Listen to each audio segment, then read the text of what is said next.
കർത്താവിൻ്റെ അതിപരിശുദ്ധ നാമം ഇന്ന് പ്രഭാതത്തിലും മഹത്വപ്പെടുമാറാകട്ടെ. എല്ലാ സഹോദരങ്ങൾക്കും വേഗം വരുന്ന യേശു ക്രിസ്തുവിൻ്റെ അനുഗ്രഹീത നാമത്തിൽ ക്രിസ്തീയ വന്ദനത്തെ അറിയിക്കുന്നു. എൻ മനമേ യഹോവയെ വാഴ്ത്തുക, എൻ്റെ സർവാന്തരംഗവുമേ അവിടുത്തെ വിശുദ്ധ നാമത്തെ വാഴ്ത്തുക. എൻ മനമേ യഹോവയെ വാഴ്ത്തുക, അവിടുത്തെ ഉപകാരങ്ങളൊന്നും മറക്കരുത്. അകൃത്യം മോചിച്ച് സകല രോഗങ്ങളെയും സൗഖ്യമാക്കി ജീവനെ നാശത്തുനിന്ന് വീണ്ടെടുത്ത് കരുണയും നമ്മെ അണിക്കുന്ന ദൈവത്തിന് നന്ദി നിറഞ്ഞ ഹൃദയത്തോടെ സ്തോത്രം ചെയ്യാം. രാജാതി രാജാവും കർത്താതി കർത്താവുമായവൻ, വാക്കിൽ വിശ്വസ്തൻ, പ്രവൃത്തിയിൽ ഭയങ്കരൻ, താൻ മാത്രം അത്ഭുതങ്ങളെ പ്രവർത്തിക്കുന്നു. അവിടുത്തെ മുൻപാകെ നമുക്കൊന്ന് ഏൽപ്പിച്ചു കൊടുക്കാം. ഉന്നതനായ ദൈവത്തിൻ്റെ കരം, ഉയർന്നിരിക്കുന്ന ദൈവത്തിൻ്റെ കരം, ശാശ്വതവാസിയായ ദൈവത്തിൻ്റെ കരം നമുക്കനുകൂലമായി തീരേണ്ടതിനായി പ്രാർത്ഥിക്കാം. പ്രാർത്ഥന കേൾക്കുന്ന ഒരുവൻ നമ്മുടെ മധ്യമുണ്ട്.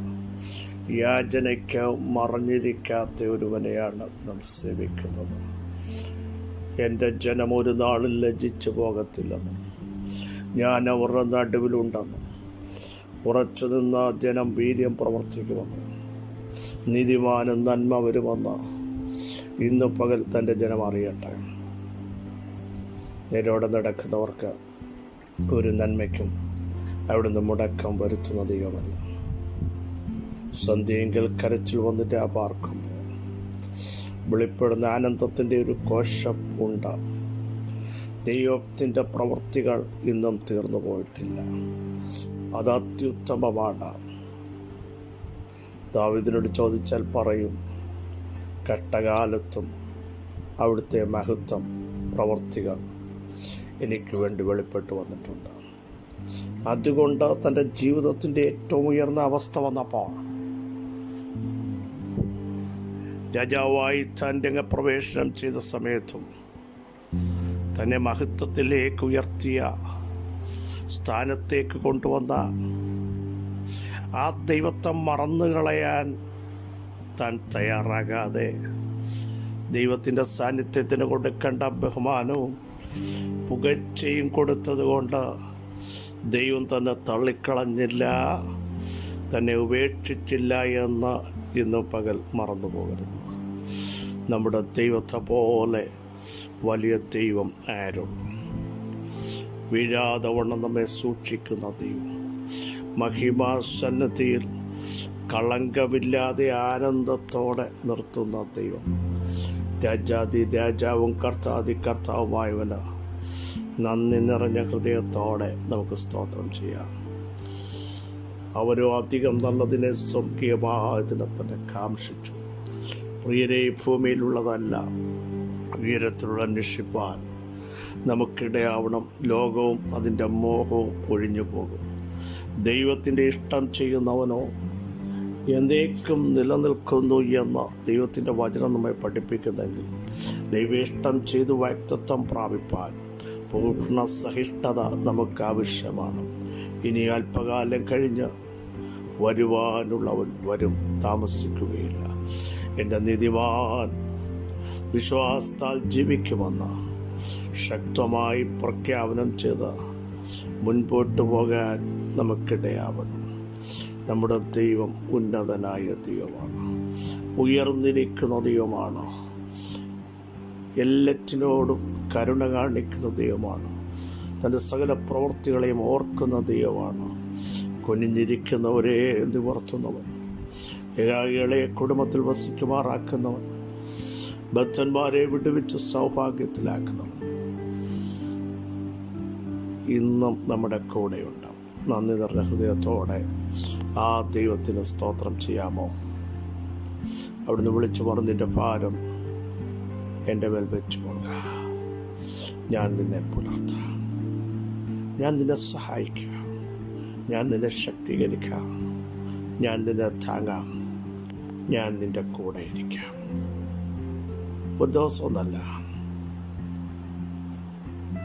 പൗലോസിൻ്റെ ഭാഷയിൽ പറഞ്ഞാൽ ആ ദിവസം വരെ കാക്കുവാൻ, ആ ദിവസം വരെ സൂക്ഷിപ്പാൻ ശക്തനെന്ന് ഞാൻ ഉറച്ചിരിക്കുന്നു.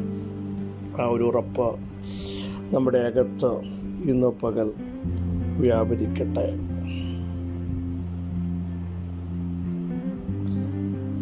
ലൂക്കോസ് സുവിശേഷം 3-ാം അധ്യായം 6-ാമത് വാക്യം. സകല ജഡവും ദൈവത്തിൻ്റെ രക്ഷയെ കാണും. സകല ജഡവും ദൈവത്തെ കാണും. ദൈവത്തിൻ്റെ മഹത്വം കാണും. ദൈവത്തിൻ്റെ പ്രവൃത്തി കാണും. ദൈവത്തിൻ്റെ മഹത്വം, ദൈവത്തിൻ്റെ പ്രവൃത്തി കാണണമെങ്കിൽ എന്ത് ചെയ്യണമെന്ന് അവിടെ എഴുതിയിട്ടുണ്ടാവും.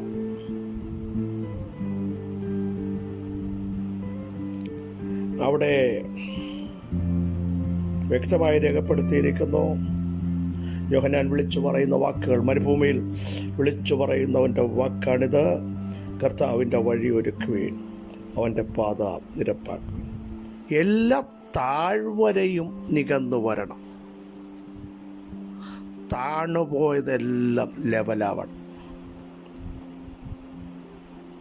ഡൗൺ ആയതെല്ലാം ഉയർന്നു വരണം.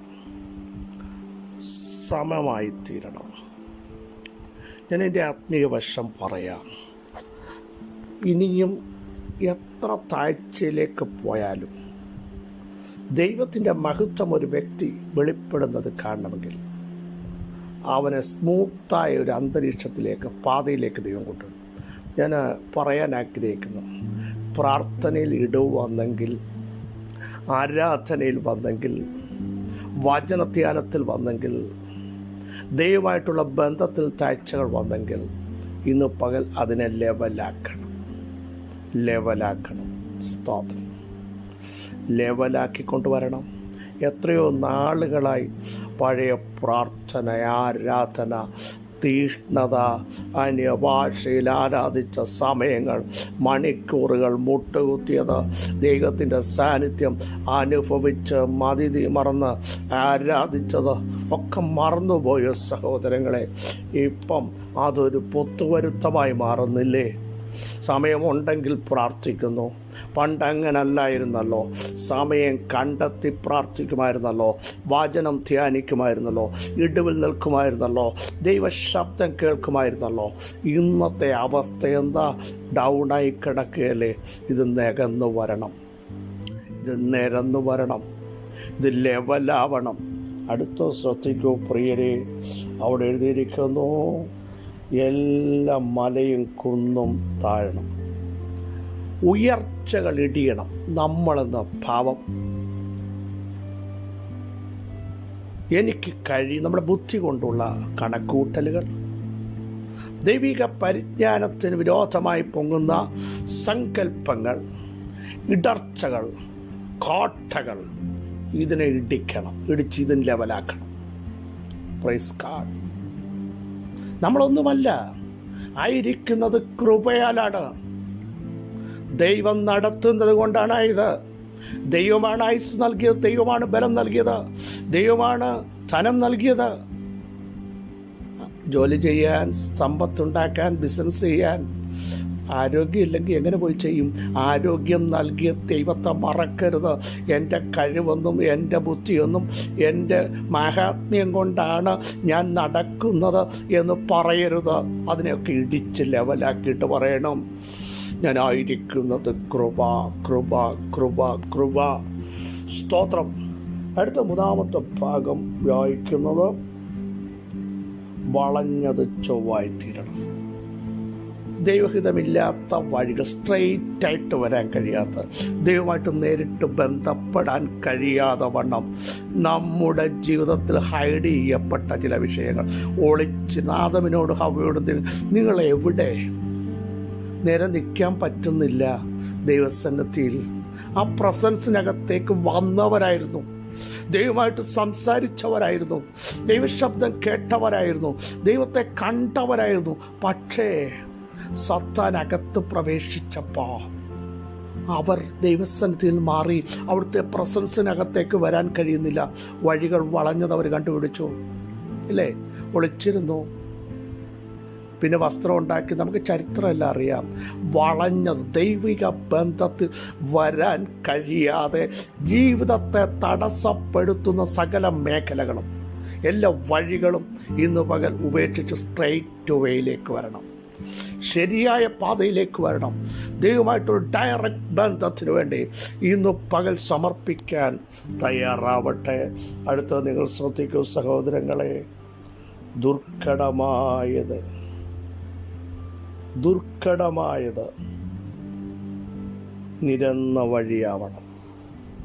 ഈ കുഴികൾ വന്നാലേ ആത്മീയ ജീവിതത്തിൽ പരിക്കുകൾ പറ്റും.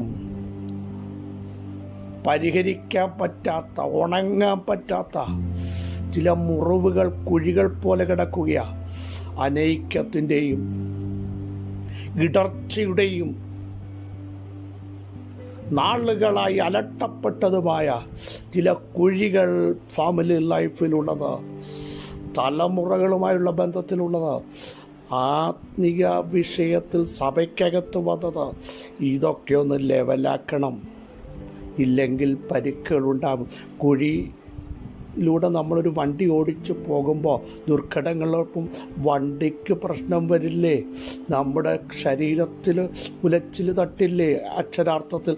അങ്ങനെയെങ്കിൽ ആത്മീയ ജീവിതത്തെ വലയ്ക്കുന്ന, സ്ഥിരത നഷ്ടപ്പെടുത്തുന്ന, ബന്ധത്തെ ഉലയ്ക്കുന്ന സകല കുഴികളും, അത് പരസ്പരമുള്ള ബന്ധത്തിൽ ഭാര്യാഭർത്തൃ ബന്ധമാകട്ടെ, മാതാപിതാക്കൾ തമ്മിലുള്ളതാകട്ടെ, അമ്മായിയമ്മയും മരുമകളും ഏതൊക്കെയാണെങ്കിലും ഇന്നും പകൽ സകല ദുർഘടങ്ങളും അതിനെ നിരപ്പാക്കണം. അടുത്തതാണ് നമ്മുടെ കുറിവാക്യം. അങ്ങനെ ചെയ്യുമ്പോൾ സകല ജഡവും ദൈവത്തിൻ്റെ രക്ഷയെ കാണും. ദൈവത്തിൻ്റെ രക്ഷ ഇന്ന് പകൽ വെളിപ്പെടാൻ പോകുകയാണ്. നമ്മൾ മുട്ടുമടക്കാൻ, അവിടുത്തെ മുൻപാകെ പ്രാർത്ഥിക്കേണ്ടതുപോലെ പ്രാർത്ഥിക്കാൻ, ജീവിക്കേണ്ടതുപോലെ ജീവിക്കാൻ, ആത്മാവിൽ ശക്തരാകാൻ തയ്യാറാകുമെങ്കിൽ ദൈവത്തിൻ്റെ മഹത്വം ഇറങ്ങും. Praise God. അത് കാരാഗ്രഹത്തിലിറങ്ങും, അത് സമുദ്രത്തിലിറങ്ങും, അത് നിങ്ങളുടെ കുടുംബജീവിതത്തിലിറങ്ങും, നിങ്ങളുടെ കുടുംബ പ്രാർത്ഥനയിലിറങ്ങും, നിങ്ങളുടെ തലമുറയിലിറങ്ങും, നിങ്ങളുടെ ശരീരത്തിൽ ദൈവമഹത്വം വെളിപ്പെടും. യേശുവിൻ്റെ നാമത്തിൽ വിശ്വസിക്കുന്നവർ മാത്രം ആമേൻ പറയൂ. ഞങ്ങൾ ദൈവമഹത്വം കാണാൻ പോകുക. യേശുവിൻ്റെ നാമത്തിൽ ആ ദൈവത്തിൻ്റെ തേജസ് നിങ്ങളുടെ മേൽ ഇറങ്ങാൻ പോകുക. ദൈവശബ്ദം നിങ്ങളെ ശക്തീകരിക്കാൻ പോകുക. ഇന്ന് പകൽ വിളിച്ചു പറ, എനിക്ക് ആ ദൈവശബ്ദം ആ പഴയതിലേക്ക് മടങ്ങി വരണം. നികന്നു വരട്ടെ, ശക്തമാകട്ടെ. പ്രാർത്ഥനയിൽ ഉറ്റിരിക്കാൻ, അഭിഷേകത്തോടെ മുമ്പോട്ട് വരാൻ, മുഖങ്ങളെ പൊട്ടിക്കാൻ. സകല ദുർഘടങ്ങളും ഇന്ന് പകൽ തകർന്നു മാറട്ടെ യേശുവിൻ്റെ നാമത്തിൽ. ദുർഘടങ്ങൾ നിരന്നു വരട്ടെ യേശുവിൻ്റെ നാമത്തിൽ. അന്ധകാര വെല്ലുവിളികൾ തകർന്നു മാറട്ടെ. ദൈവമഹത്വത്തിലേക്ക് വരാൻ കഴിയാതെ വന്ന സകല വളഞ്ഞ വഴികളും നേരെയായി വരട്ടെ. ദൈവത്തിലേക്ക് ഡയറക്റ്റ് വരാൻ ഈ പകൽ ഇടയാവട്ടെ. പരിശുദ്ധ പിതാവേ, നിങ്ങളുടെ വാചനത്തിൻ്റെ ശക്തി ഇന്ന് പകൽ ഞങ്ങളെ ജീവിപ്പിക്കുന്നതിനായി സ്തോത്രം, ബലം കൽപ്പിക്കുന്നതിനായി സ്തോത്രം, അവിടുത്തെ ആത്മാവ് ഇടപെട്ടുകൊണ്ടിരിക്കുന്നതിനായി സ്തോത്രം. കൃപയുടെ ശക്തി ഞങ്ങളുടെ മേൽ വെളിപ്പെടുത്തി സ്വർഗമാദരിക്കുന്നതിനായി സ്തോത്രം. സകല ബഹുമാനവും പുകഴ്ചയും അവിടുത്തെ പദപീഠത്തിങ്കൽ മാത്രം അർപ്പിക്കുന്നു. യേശു ക്രിസ്തുവിൻ്റെ ധന്യമുള്ള നാമത്തിൽ കൃപയുണ്ടായി പ്രാർത്ഥന കേൾക്കണമേ. ആമേൻ, ആമേൻ, ആമേൻ. ക്രിസ്തു വാത്സല്യ സഹോദരങ്ങളെ, ധൈര്യത്തോടെ മുമ്പോട്ട് പോകൂ. നമ്മുടെ ദൈവത്തിൻ്റെ മഹത്വം ഇന്ന് പകൽ വെളിപ്പെടണം. അതിന് നമ്മളെ തന്നെ ഏൽപ്പിക്കൂ, നമ്മുടെ ജീവിതത്തെ ക്രമീകരിക്കൂ. ദൈവാത്മാവ് നിങ്ങളോട് സംസാരിക്കട്ടെ. ക്രിസ്തുവിൽ നിങ്ങളുടെ സഹോദരൻ പാസ്റ്റർ ബിജു മാത്യു.